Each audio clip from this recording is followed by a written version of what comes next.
안녕하세요. 족부정형외과 전문의 김지범이 들려드리는 발에 관한 톡톡 시간입니다. 네, 오늘의 주제는요.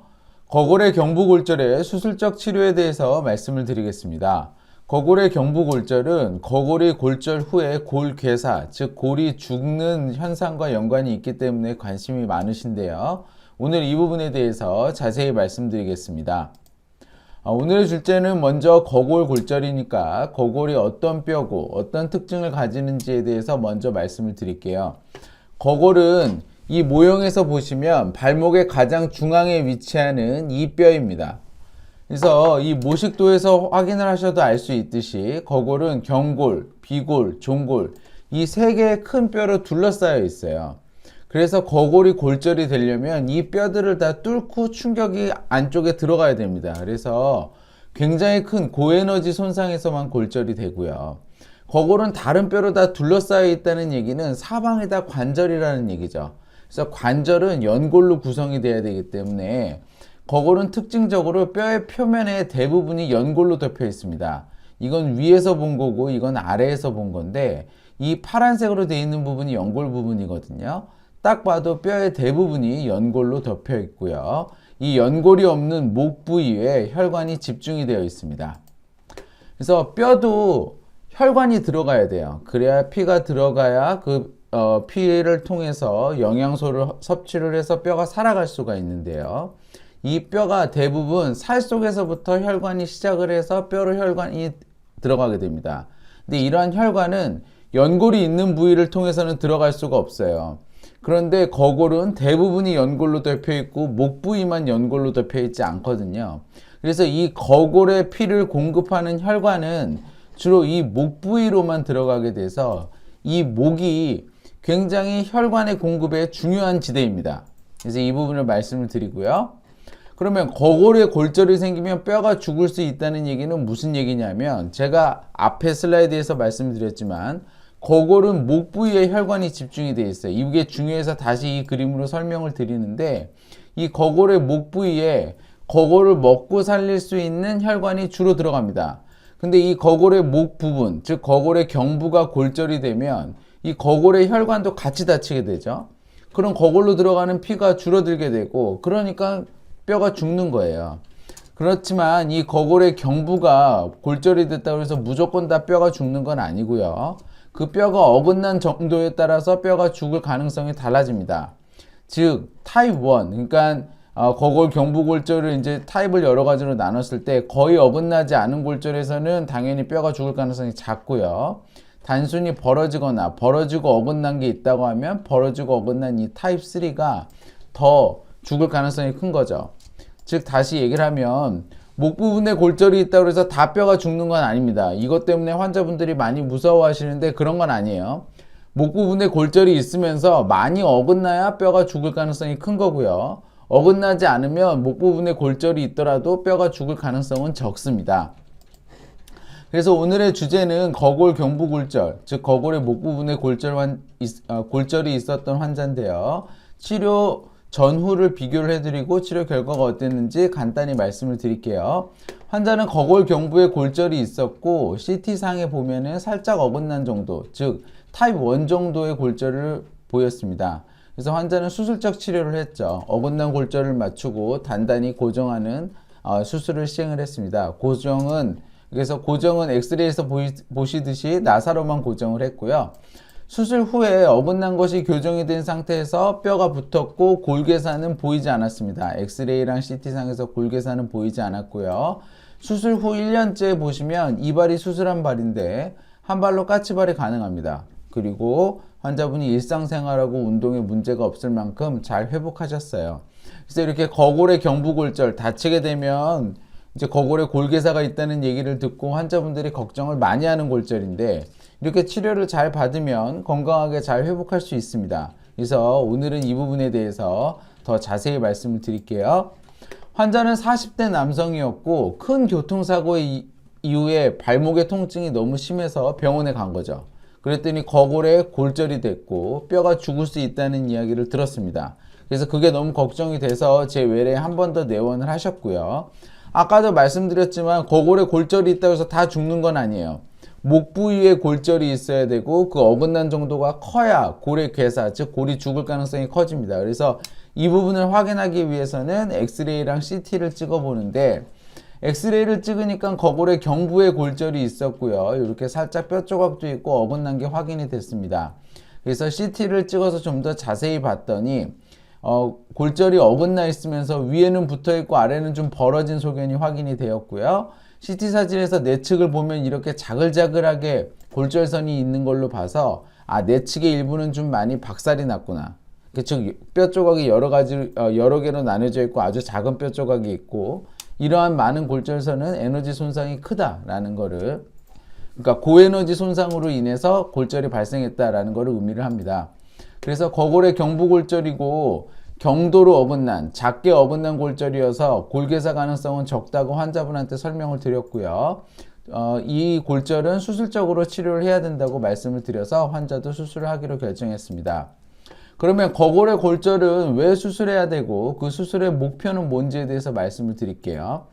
거골의 골절의 수술의 목표 첫 번째는 어긋난 골절을 맞추는 겁니다. 근데 모든 골절이 다 어긋나 있다고 해서 다 맞춰야 되는 건 아닌데, 거골은 제가 아까도 말씀드렸지만 거의 대부분의 표면이 연골로 덮여 있어요. 근데 연골이라는 거는 관절이 부드럽게 움직이고 충격을 흡수해주는 구조물입니다. 근데 이 연골 부위가 골절이 돼서 어긋나게 되면 관절이 부드럽게 움직이질 못하니까 움직일 때마다 계속 통증이 생기고요. 움직일 때마다 연골이 긁히면서 연골이 닳아서 관절염이 생깁니다.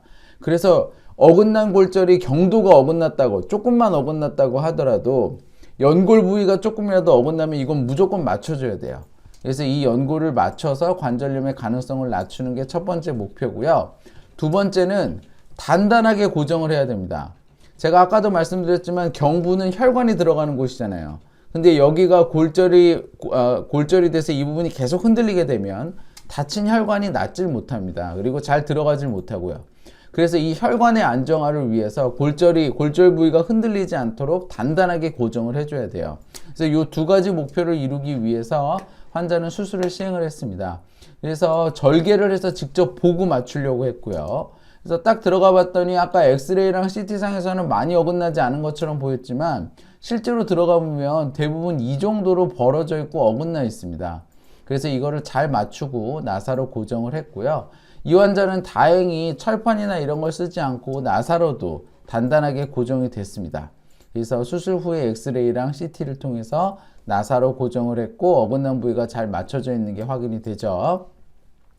이러한 거골골절 수술 시에 주의해야 될 점은, 먼저 이렇게 빈 공간이 생기면 빈 공간은 다 채워줘야 돼요. 보통 골절이 낫는 힘이 강한 뼈들은 이렇게 빈 공간이 좀 있어도 저절로 거기에 뼈가 다 차는데, 제가 아까도 말씀드렸지만 거골은 혈행이 좋지가 않은 뼈예요. 연골이 다 덮여 있기 때문에 들어가는 혈관이 굉장히 한정돼 있고, 지금은 그 부분이 골절까지 된 거잖아요. 그러니까 이 부위에 뼈에 빈 공간이 있으면 그것 때문에 뼈가 안 붙거나 아니면 뼈가 죽을 수 있습니다. 그래서 이 부위의 뼈는 인공뼈를 채우든 자가골리식을 하든 어떻게든 그 빈 공간을 다 채워줘야 되고요. 이 골절을 맞추기 위해서 주변에 있는 살을 너무 바르면 안 됩니다. 그래서 이걸 잘 봐야지 아니면 잘 맞춰야지 하는 마음으로 이거를 주변에 있는 살을 너무 많이 발라버리면 살에서부터 혈관이 이어져서 들어오는 거기 때문에 그 살이 또 손상이 크면 혈관이 잘 회복이 안 돼요. 그래서 주변에 있는 살을 소중히 다루면서 이제 수술을 진행을 해야 됩니다. 이렇게 수술을 하고 난 다음에 이제 그 수술의 과정 및 재활에 대해서 말씀을 드릴 건데요. 수술의 시기는 붓기를 빼고 난 다음입니다. 제가 아까도 말씀드렸지만 이게 고에너지 손상이기 때문에 다치고 난 다음에 발과 발목이 많이 부어요. 근데 부어있는 상태에서 저희가 수술을 하게 되면 상처도 잘 안 낫고 살의 손상도 큽니다. 그러니까 붓기를 빼고 난 이후에 수술을 하는데 언제까지 기다릴 수 있느냐? 다친 후 일주일까지는 기다려도 무방합니다. 그리고 수술을 할 때에는 발하고 발목만 마취하고 저희가 재워드리고요. 수술하는 시간은 2시간 정도 걸리고 3박 4일 입원을 합니다. 이유는 수술하기 전에 입원해서 수술하고 이틀 정도 통증을 조절해야 되고요. 3박 4일 이후에는 퇴원할 수 있는 컨디션이 대부분 돼요. 그 다음에 통기부스랑 목발을 2개월 하고 1개월간 아래와 같이 재활운동을 시행을 합니다. 이 통기부스랑 목발을 2개월 하는 게 거의 우리 몸에서 골절이 있었을 때 통기부스 하는 기간 중에 제일 깁니다. 그만큼 거골이 낫는 능력이 적기 때문에 교과서적으로도 통기부스나 목발을 충분히 해라. 그리고 2개월은 최소 해야 된다. 이렇게 적혀 있기 때문에 저도 이제 2개월간은 환자한테 절대로 딛지 말라고 하고 통기부스하고 목발을 집게하고 있습니다. 그래서 거골경부골절의 수술 결과를 먼저 말씀을 드릴게요. 거골경부골절을 저희가 이제 수술을 하기 위해서는 제가 아까 열어서 한다고 그랬잖아요. 안쪽과 바깥쪽을 다 열어서 잘 맞춰야 되기 때문에 안쪽과 바깥쪽을 이 정도를 다 째서 열어서 확인을 하고 저희가 맞추고요. 환자가 수술 후 1년째 수술하기 전에 보였던 어긋난 부위가 잘 맞아 있고 골절이 완전히 다 붙어 있고 골괴사 소견은 엑스레이랑 CT상에서 전혀 보이지 않는 게 확인이 됩니다. 환자는 수술 후 6개월째 일상생활에 복귀를 했고요. 수술 후 1년째 이렇게 한 발로 까치발이 되는 모습을 보여줬어요. 제가 이제 주로 수술 후 결과를 보여드릴 때 이렇게 한 발로 까치발 되는 거를 보여드리는 경우가 있는데 운동에 복귀하고 운동에 문제가 없는 거를 확인하는데 가장 이제 적절한 검사 방법이 한 발로 까치발이 되냐를 확인하는 겁니다. 한 발로 까치발이 되려면 일단 발에 중심을 잘 잡는 능력이 있어야 되고 발에 체중이 집중이 됐을 때 통증이 없어야 되고 근력이 회복에 대해 들어 올릴 수 있는 거잖아요. 그러니까 중심 잡고 통증 없고 근력이 다 회복됐다는 거를 한 방에 보여줄 수 있는 게 이 한 발로 까치발하는 겁니다. 그래서 이 환자는 수술 후에 한 발로 까치발이 됐고 실제로도 환자분은 운동에 문제가 없다고 해서 회복이 잘 된 것이 확인이 되었습니다. 자, 이제 정리해 보겠습니다. 거골의 경부골절은 거골은 목 부위, 즉 경부에 거골에 피를 공급하는 혈관이 집중이 되기 때문에 이 부위가 골절이 되면 골괴사의 가능성, 골이 죽을 가능성이 있고 많이 어긋날수록 그 골이 죽을 가능성이 커집니다. 거골의 경부골절의 수술은 어긋난 연골을 맞추고 단단하게 고정하는 게 골절의 수술의 목표고요. 이러한 수술의 과정은 발과 발목만 마취하고 저희가 재워드리고 2시간 정도 수술을 진행을 합니다. 수술 후에 2개월간은 통기부스랑 목발을 하고요. 수술 후 6개월째에는 대부분 일상생활에 복귀를 하고 수술 후 1년째 운동이 가능한 경우가 많습니다. 특히나 오늘 소개해드린 환자는 골괴사도 없었고 골유합에 성공했죠. 저희가 거골에 경부골절이 있으면 환자분들이 거골에 골괴사가 생길 수 있다는 말에 굉장히 걱정을 많이 하시는데요. 그래도 거골에 골괴사가 없다는 건 아닙니다. 분명히 생길 수는 있지만 적절하게 치료를 한다면 대부분의 환자들이 골괴사 없이 잘 낫기 때문에 긍정적으로 생각하시고 적극적으로 치료받으셔서 건강한 발걸음 회복하시길 소망합니다. 건강한 발걸음 행복한 100세 인생 발에 관한 톡톡이 함께합니다. 네, 저는 서울대학교 의과대학을 졸업을 했고요. 서울대학교 병원에서 정형외과 전공의를 수료했습니다. 다수의 TV 프로그램에서 저의 생각을 말씀드린 바 있고요. 이 동영상은 저의 지식과 경험을 환자분에게 직접적으로 자세히 전달드리고자 제가 직접 제작하였습니다. 네이버 족보김주범 블로그에 오시면 더 많은 정보와 질문이 가능합니다. 경청해 주셔서 감사합니다.